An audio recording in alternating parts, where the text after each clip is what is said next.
During this time of the month, acne is commonly an issue.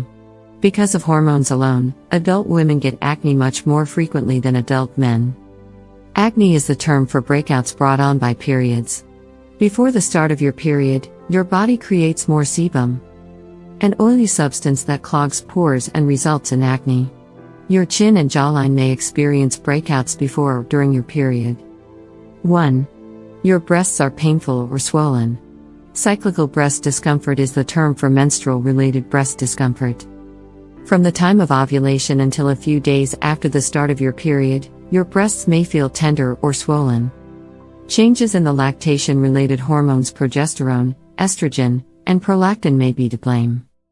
2. You're cramping. The most common menstruation symptom is lower abdominal pain. Pains that happen before or during your period are referred to as primary dysmenorrhea.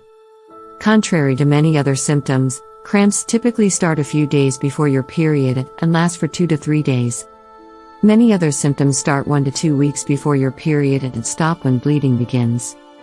3. You have diarrhea or constipation. The week before a period is frequently when stomach issues are at their worst. Congestion hurts some women.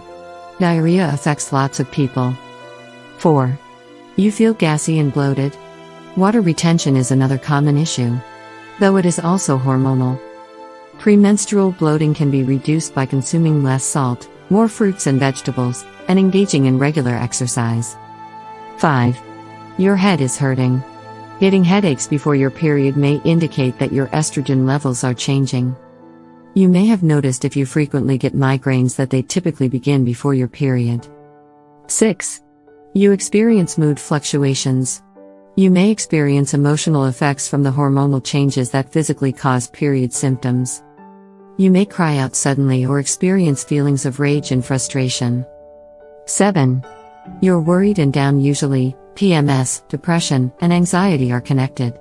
Most women who seek help for menstrual-related issues are either anxious or depressed in some way. Your premenstrual symptoms could worsen if you have a family history of either disease.